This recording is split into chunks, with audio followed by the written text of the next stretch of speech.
Olá pessoal, sejam bem-vindos a mais um vídeo no canal, terceiro vídeo. Estamos a contar sequência, é um vídeo sequencial, porque eu vi que o segundo vídeo ficou muito extenso, já 29 minutos, então decidi fechar para abrir o outro. Como eu estava a dizer, né, éramos pessoas muito capitalistas, pessoas com planos, né, que pensavam, vou fazer isso até 2000 vamos ter dinheiro. Então, o meu esposo sempre se viu assim, tudo com planos. Então, imagina quando aparece uma gravidez e inverte totalmente os planos, ele se viu frustrado, porque não era isso, não era aquilo que nós pensávamos, então tira. Porque a criança não pode interromper os meus planos. Mas eu sempre questionava, quer dizer, eu não posso me submeter a sofrer por conta de uma gravidez, por conta dessa criança, mas essa criança tem que pagar pelos meus planos, porque os meus planos não podem ser interrompidos. E quando eu falava essas coisas para o meu esposo, ele não entendia. Ele só falava, você fala essas coisas, mas a realidade é outra. A vida, esse é o mundo que vivemos. Não podemos nos submeter muito a esses mesmos de Deus, não sei o quê. Porque a realidade é essa, nós não... Enfim, estás a ver? Então, esse já era uma questão que não nos entendíamos. Não nos entendíamos mesmo. Tanto que por um pouco eu tomei a decisão. Foi a primeira vez, porque eu anteriormente havia tomado uma decisão, mas vamos contar. Foi a primeira vez que eu me vi que realmente eu já estava conectada com Deus. Que Deus já estava fazendo alguma coisa, alguma coisinha na minha vida. Porque foi a primeira vez que eu realmente tomei a decisão de largar tudo por conta da gravidez. Eu disse, não vou tirar uma vida, não vou matar. Por que eu tenho que me livrar dessa criança, sujeitar ela, coitada inocente, e não eu a me sujeitar no sofrimento por ela? Foi aí que eu ganhei coragem e disse ao meu esposo, atual esposo, olha, se quiseres continuar com os teus planos, faz à vontade. Vai, eu não posso te impedir, mas eu vou ficar, vou cuidar da criança, não vou tirar, porque eu sei que se eu chegar, eu tinha esse sentimento comigo. Não sei porquê. Eu dizia, se eu... Olha, assim, na verdade, é duro dizer muita coisa que aconteceu no passado. Eu sabia que se eu fosse para um hospital fazer um aborto, o Espírito Santo me dizia sempre isso, não vais voltar, vais morrer. Não vais voltar, vais morrer. Porque não é isso que Deus quer contigo. É através dessa criança que Deus vai fazer uma história nova contigo. Eu sentia isso no meu coração. Então, eu me apeguei nisso de uma forma que quando eu tive o primeiro sangramento, porque a minha gravidez não foi muito... Não foi aquela de uau, mil maravilhas. Para começar já aí. Então, eu tive um sangramento com 1 mês ou 2 meses. Eu acho que estava com 5 semanas na altura. Então eu fui para Pungangula. E eu vi... Não vou estar aqui a citar nomes. Eu vi a médica me dizer assim, olha, tu não tens nada aí, só tens os sacos gestacionais, isso é uma gravidez embrionária. A médica pegou-me na mão, é incrível que a minha luta parecia que ia terminar ali, naquele momento. A médica pegou-me na mão e disse, olha, eu vou ter que te levar para te fazer raspagem, porque não tem nada aí. Olha, naquele momento eu senti o coração estremecer e ao mesmo tempo me veio aquela ideia, se tu aceitares, tu vais morrer. Porque não é essa história que Deus quer fazer contigo. E eu me revoltei, eu disse, não, me larga. Eu não vou aceitar. Porque naquele momento caiu em mim que o demônio tentou no meu esposo, não conseguiu. Estava tentando naquela médica. A médica me disse assim, olha, Tu é que sabes. Tu vais para casa, eu sei que você vai lá, vais te torcer com dores e dores. Tu vais chegar aqui cheia de dores a sangrar, toda podre. Eu vou rir na tua cara. Foi o que a médica me disse. Acredita? Eu saí ali apavorada. Naquele momento, o que eu fiz? Fui procurar um sítio privado para fazer uma consulta. O que eu ouvi exatamente da mesma da médica do hospital público foi o que eu ouvi. Ali eu ouvi pior. Até ouvi já com sugestões de sítio para fazer já o aborto. Que era, não vais precisar sentir dor, nós vamos te anestesiar, vamos te tratar muito bem. Olha, ofereceram-me já um pacote, um pacote que iam me tratar às mil maravilhas. Eu naquele momento, eu fiquei assim, meu Deus. Saio dali, vou para um outro sítio, ouvi exatamente a mesma coisa. É incrível, né? Ouvi exatamente a mesma coisa, que não tinha bebê nenhum. Era simplesmente uma gravidez embrionária, que eu precisava fazer o aborto. Mas eu sabia que era através do meu bebê. Eu só tinha uma coisa na minha mente, que era através do meu bebê que Deus ia começar uma nova história comigo. Eu tinha isso na minha mente. Mas naquele momento, quando eu ouvi a terceira opinião, no mesmo dia, eu acho que tentei atirar a toalha ao chão e dizer, não, talvez não é para ser desse jeito. A solução é mesmo fazer o aborto. Talvez não tenha mesmo bebê aí. Não é possível que os médicos me dizem, 3 médicos a me dizerem que não tem bebê e eu meter na minha mente que tem. Olha, eu saio do centro, no centro privado. Ao caminho, eu quis já ir para Ngangula para fazer a raspagem. Quem liga? A minha amiga que me convidou. A minha amiga que me convidou para entrar no caminho, para fazer parte do caminho Neocático Menor. Ela me pergunta se estava tudo bem. Eu disse, não, expliquei a situação. Ela me disse, olha, não faz nada.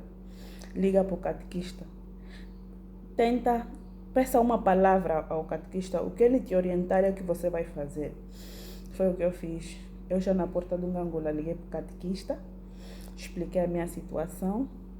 Olha que também já era responsável lá na minha comunidade. Nós chamamos comunidade. Depois eu explico melhor o que é o caminho. Era responsável. Eu sei que nós tínhamos um convívio marcado com os nossos itinerantes. Itinerantes é como se fossem os catequistas máximo, posso assim dizer, talvez. Nós tínhamos tínhamos um convívio. Normalmente nós, quando temos uma saída, nós chamamos de convívio, que vamos ficar mais de 2 dias fora, né? A passar a noite lá, ouvir muita palavra, e nós chamamos de convívio. Então, nós tínhamos esse convívio. O meu catequista, até quando ele disse que eu estava grávida, ele assustou. Primeira coisa que ele, mas tu nunca disseste que namoras e não sei o quê. Ele assustou porque nós temos que falar as coisas que estão dentro de nós, o que realmente, porque os catequistas dão-nos uma palavra consoante aquilo que nós estamos a viver. Se não for para ser, os catequistas dizem, olha, convém deixar. Então, eu liguei para o meu catequista, lhe expliquei a situação. O meu catequista disse, olha, não faz nada. Se eu tiveres que expelir, o teu corpo vai expelir. Não precisas. Se for o que os médicos estão a dizer, o teu corpo vai tirar. Deixa tudo na mão de Deus. É Deus que vai decidir, não são os médicos. Deus vai decidir, Deus sabe por quê. Mas não faça nada, vai para casa, descansa e faz o seguinte. Vai para o convívio que vai te fazer muito bem, tu vais ouvir uma palavra lá que vai te ajudar. E realmente me ajudou. Eu ouvi tanta coisa lá que foi aí que eu entendi que aquilo tudo era um propósito de Deus. Deus estava a permitir eu viver aquela situação toda para que houvesse um verdadeiro encontro, para que eu confiasse primeiro em Deus. Porque lá também eu fiquei doente, apanhei um paludismo lixado, mas eu tive que me aguentar porque a palavra era tão forte, tão forte, tão forte, Ali eu desabei no meio dos itinerantes, né, dos catequistas máximos. Eu falei tudo que eu estava a passar, eu falei da gravidez, e tanto que eles assustaram, como é que uma responsável solteira está grávida e está no meio, e é responsável numa comunidade. Eles assustaram, mas eles também deram graça por eu estar ali, porque eles viram que eu estava aflita demais. Eu estava precisando de um suporte na minha vida. Então, foi ali que tudo começou. Quando eu cheguei em casa, depois do convívio, eu já não me importei com mais nada, nem com namorado. Eu só queria que aquela criança se desenvolvesse dentro de mim, só isso. Porque eu sabia que é através dessa criança que as coisas iam começar comigo. Incrível que pareça, desde o momento que eu disse ao meu atual esposo, né, antes namorado, tu podes ir embora, tu podes fazer a tua vida, podes estudar conforme tu queres, procurar a carreira que tu queres. Eu não sei, em nenhum momento ele se foi embora.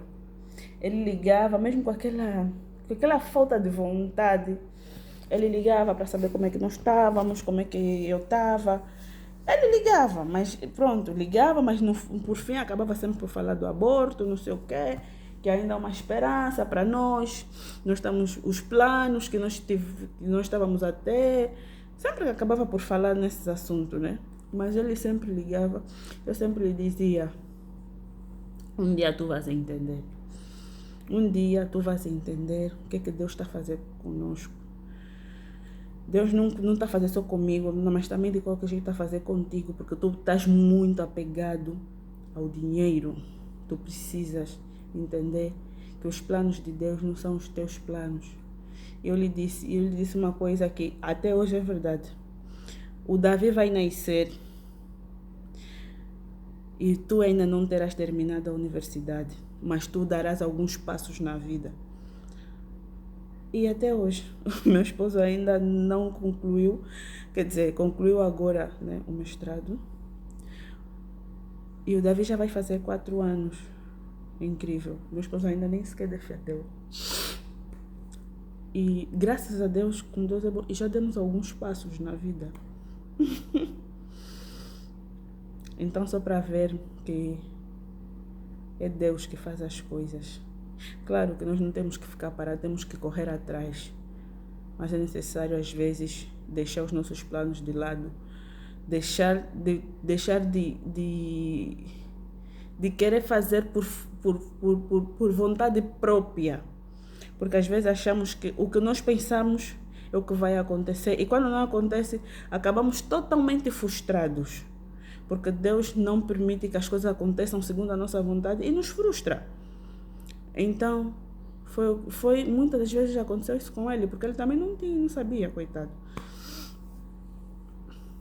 E naquele momento, prontos, né? A gravidez foi seguindo. Fiquei de repouso durante 1 ano. Trabalhei em casa também. Fiquei a trabalhar em casa por algum tempo. E depois, prontos, surge mais uma outra situação. Que quando eu estava com 25 semanas, isso já perto da Páscoa. Perto da Páscoa. Nós normalmente, perto da Páscoa, nós temos a nossa vigília pascal, né? Então, um dia antes da vigília, eu me senti mal. E eu liguei para minha médica, que atualmente agora é minha médica, né? Eu liguei para minha médica e foi ela também que descobriu que o Davi estava ali. Porque quando eu fui ter com ela desesperada, ela me disse para ter calma. Eu encontrei uma paz de espírito nela. E depois ela me disse, olha, quando completar as 8 semanas, vem. No entanto, ela passou uma medicação do Faston. Eu falei, sim, eu fui tomando esses 2 medicamentos. Ela me disse, com 8 semanas vem, vamos fazer uma ecografia, vamos ver se realmente tem bebê ou não. Mas eu acredito que tenha sim bebê. E foi isso que aconteceu. Quando eu completei 8 semanas, eu só me lembro de ter saído do serviço a correr. Fui ter com ela de uma das clínicas onde ela trabalhava. E ela, a primeira coisa que ela me disse, deita, vamos fazer uma ecografia. Ela fez a ecografia. Ela me disse, estás preparada? Olha, eu também naquele momento só sei que eu já não era em mim, já não estava em mim. Eu disse, vou deixar Deus agir. Vai ser segundo a vontade do Senhor. Se tiver que ser, vai ser. Se não tiver, amém. Quando ela aumentou o volume do ecógrafo, eu senti o coração do bebê a bater. Naquele momento eu só dei graças a Deus. Eu disse, meu Deus, se eu tivesse aceito o aborto, a raspagem, porque era uma gravidez embrionária. Então ela acompanha-me até hoje, a minha médica. Já me acompanha acho que uns 12, 13 anos, porque eu tive também problemas de quisto. Então ela já me acompanha há algum tempo. Também trabalhei com ela. Então, quando eu completei 25 semanas, eu passei mal. Eu liguei para ela, pedi para ir fazer uma ecografia. Eu fui fazer a ecografia. A médica olha assim para mim e diz, sabes que vais ter um bebê prematuro, né? Eu digo, prematuro como assim? O colo do teu útero, o teu colo, está afinado, praticamente, você nem vai chegar às 27 semanas. Tu vais ter um bebê prematuro. Eu fui já estava num outro universo, a minha gravidez estava entregue a Deus, já entreguei o meu filho a Deus. Então eu só disse, ok, tá bem, doutora. A doutora olhou para mim, ficou tão irritada com essa minha resposta, que ela disse, você não tem noção do que é ter um bebê prematuro? Oh mãe, teu bebê vai nascer com muitas deficiências. Se calhar nem vai sobreviver, vai morrer. Tu estás a me dizer, tá bem. Tens que te preocupar, mãe, tens que estar... Eu disse, doutora, tá bem, se a doutora acha que vai ter que ser assim, mas eu tenho outras, eu acho que não vai ser assim. Se for, amém. Se não for também, eu estou a me cuidar, estou a fazer a minha parte como ser, porque Deus ajuda quem também se ajuda. Então, eu estou a fazer, o resto é Deus que vai dizer, vai determinar. Ele olhou para mim e disse, vocês não se cuidam, é isso. Depois amanhã vais vir aqui, doutora. Quero ver esse teu final. Depois eu saí daí, claro, com uma tristeza de ouvir aquilo. Foi também aí onde eu descobri que era um menino. Incrível que pareça, foi aí onde eu descobri que era um menino. Mas na minha mente, antes de viver essas situações, eu sempre pensava que era menina. Mas um belo dia, não sei se foi um sonho, se foi o quê. Eu só sei que algo me disse que ias ter um rapaz e tinhas que colocar o nome de Davi. Porque ele vai ser um guerreiro, assim mesmo. Ele vai ter muitas lutas. As lutas dele vão começar já no útero. Ele vai ter muitas lutas pela frente. Então, ele vai ser um guerreiro e vai ser vencedor. Então, coloca o nome de Davi. E foi mesmo assim. Descobri ali que era um rapaz, que era o Davi. Gael, quem colocou foi o pai, o nome de Gael. E eu fui para a vigília pascal, porque também, quando eu cheguei, disse aos meus pais, né, tudo o que estava acontecendo. O meu pai naquele dia ficou muito chateado porque não quis que eu fosse para a vigília, mas já estava naquela situação, vai sair mais, vai ficar sentada toda noite, blá, blá, blá. Enfim, mas eu coloquei Deus à frente. Eu disse, eu vou para a vigília, vou ouvir, vou cantar, vou louvar, vou agradecer, vou fazer tudo que eu tenho que fazer na minha vida. E fui para a vigília. Olha, e quando cheguei lá, houve uma das leituras que falava sobre a criação de Deus. Acho que foi a segunda leitura. Tocou-me tanto. Antes de se fazer a leitura, alguém vem e faz um resumo da leitura, né? Nós chamamos de munição. Então faz um breve resumo. Quem fazia o resumo da leitura, do que ela falava da criação, do plano de Deus, que tudo que acontece na nossa vida está bem feito, nada está errado. Então aquilo mexeu muito comigo, mexeu mesmo muito comigo, tanto que eu senti a necessidade de falar, de dar testemunho sobre aquilo, porque, pronto, faz as leituras, depois tem um tempo para os irmãos se encontrarem nas leituras, né? Então eu senti a necessidade de falar com aquilo, falei também o que eu experienciei, a situação que eu vivi um dia antes da vigília, e eu me senti uma paz depois de ter dito aquilo, que realmente estava tudo bem feito. Se a criança nascer naquele momento, está bem feito. Se não nascer, está bem feito. Incrível que pareça, o meu filho foi até as 39 semanas. Eu tive o meu bebê com 39 semanas. Então, só para ver que realmente eu comecei a ver que ali era Deus a fazer uma nova história comigo. Claro, tinha altos e baixos, mas era necessário eu passar por aquela situação para entender tudo que eu vivi no passado. Os meus porquês, o vazio que eu sentia. Então, foi esse o encontro que eu tive com Deus na Igreja Católica. E, como eu disse, é tanta coisa, dá-me vontade de dizer tudo aqui, mas também paro e penso que talvez não tenha ainda, não há ainda aquela confiança de dizer. Mas pronto, vou dizer um trechinho. Eu não cresci com a minha mãe. Assim, eu vivi com a minha madrasta e o meu pai. Quem olha para a minha madrasta jamais vão pensar que não é minha mãe, porque nós somos assim. Eu cresci assim. Eu fui conhecer novamente a minha mãe já com 25 anos de idade. Então, eu primeiro vivia com a minha avó. Vivia na província com a minha avó. Meu pai foi me buscar com 4 anos de idade. Então, eu sempre questionava a Deus antes do meu pai ir à minha busca. Eu me lembro que eu saía, sentava fora com um banco e eu pensava assim, Deus, de onde eu vim? De onde eu saí? Quem sou eu? Eu já questionava, desde bebê, eu já questionava a minha existência. Desde criança, né? 4 anos já não é bebê, criança. Já questionava a minha existência. Então, eu fui crescendo com aquilo. Uma coisa que a minha avó sempre dizia era, eu via minhas tias chamarem de avó na minha mãe, de mãe na minha avó. E quando eu chamasse mãe, a minha avó dizia, não, eu não sou tua mãe, sou tua avó. A tua mãe está em Luanda, ela é assim, assim, assim, ela chama-se assim, assim. Então, isso foi mexendo comigo desde os 4 anos. Eu precisava saber quem realmente eu era. Por que eu não posso ter uma mãe? Por que eu também não posso chamar uma... Não posso. Então, eu cresci com isso. Esse foi um dos motivos desse vazio em mim. Então, tudo que eu vivi foi a pensar assim, eu não posso fazer o mesmo que fizeram comigo. Então, eu não posso ter filhos à torta direita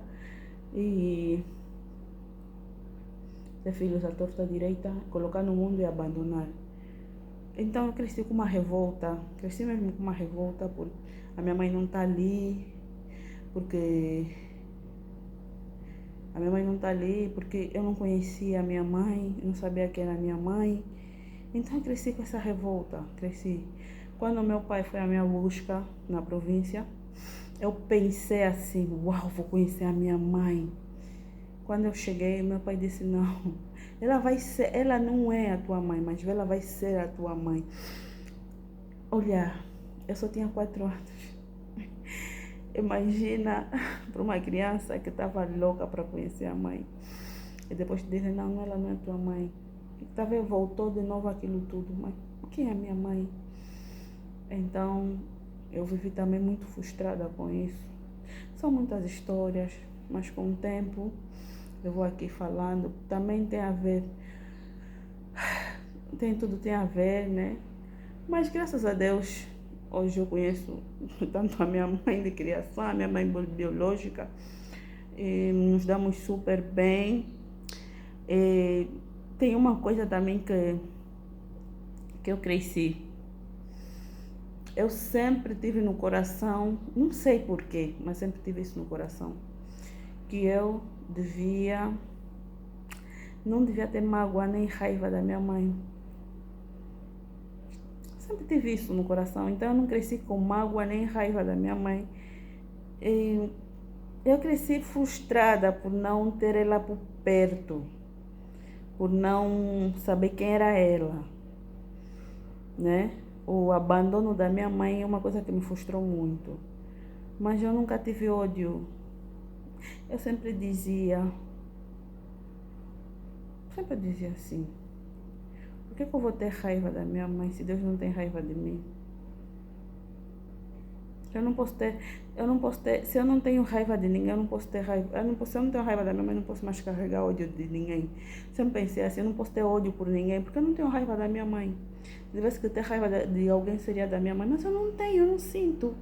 Então eu cresci sim.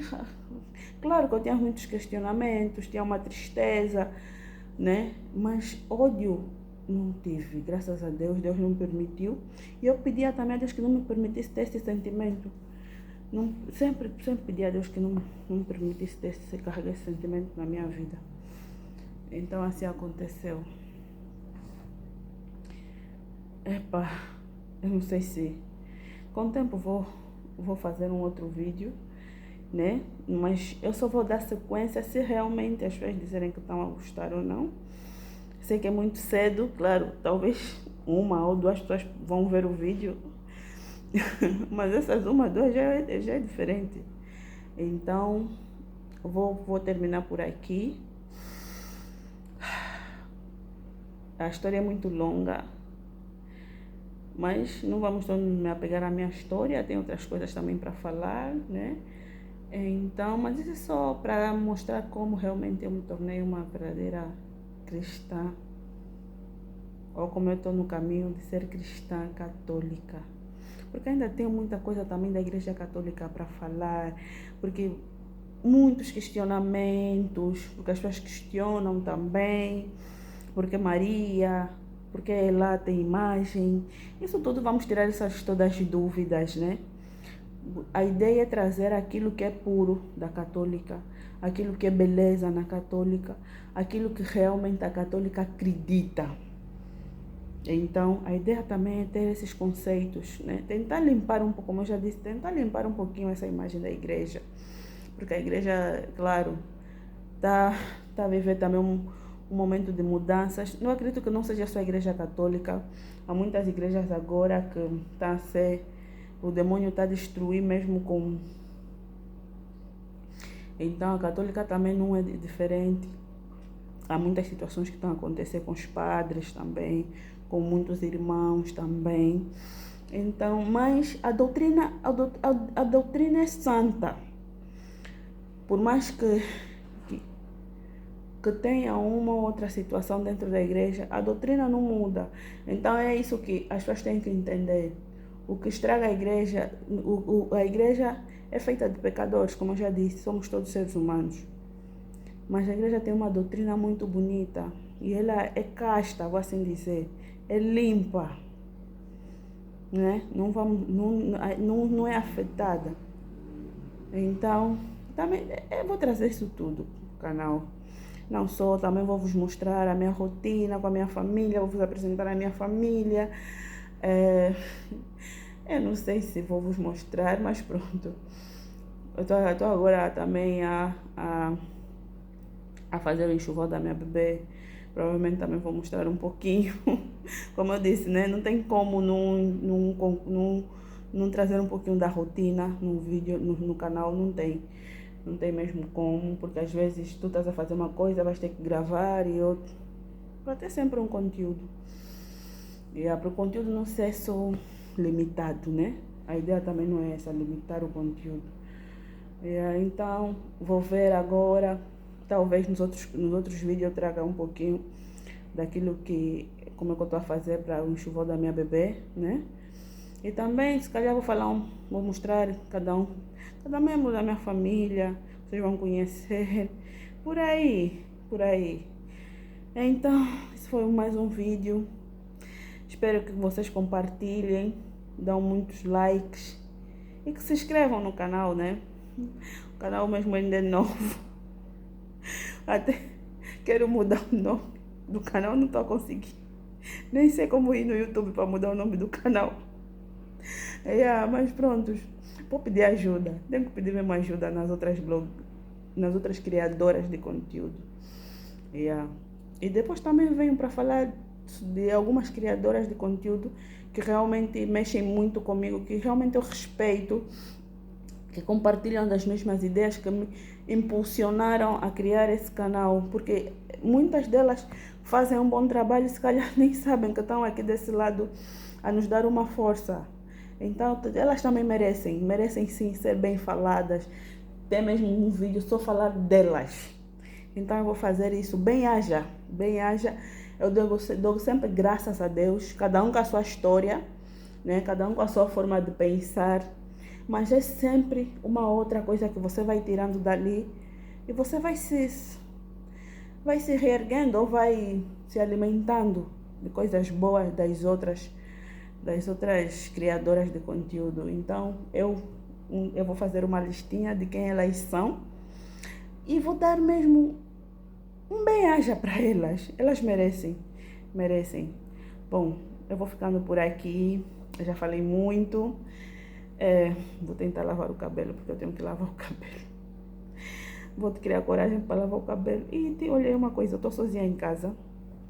O meu filho está na creche, a minha menina foi à escola, a minha senhora hoje não veio. Então, olha, eu vou ter que cozinhar. Estou aí cozinhando, estou aí fazer o almoço. E o jantar para eles, né? Mas o almoço para mim. Então, também ainda vou fazer o almoço, depois vou lavar o meu cabelo. Sei que vou lavar mesmo o cabelo, porque eu estou aqui a dizer vou lavar. Será que vou me lavar? Mas pronto. Quando eu tomar banho, talvez eu lave o cabelo, talvez não sei. Estou com preguiça mesmo. Eu vou vos contar uma coisa. Eu estou a transpirar, eu estou a sentir muito calor. O ar-condicionado está ligado. Como é que eu vou vos mostrar o ar-condicionado? O ar-condicionado, deixa eu ver, talvez mostrar o sítio errado da minha casa. O ar-condicionado está daquele lado. Acho que vocês conseguem ver agora. O ar-condicionado está ligado, está no 16, mas parece que não está a fazer absolutamente nada.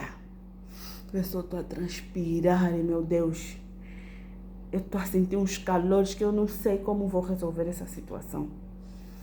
Mas estou aqui a me aguentar. Estou mesmo a me aguentar. Ai, enfim, já tomei um banho, mas eu acho que eu vou tomar o segundo banho porque tá mesmo difícil. Também como tenho que lavar o cabelo novamente. Vou tentar. Mas contudo, beijo, tchau, até a próxima.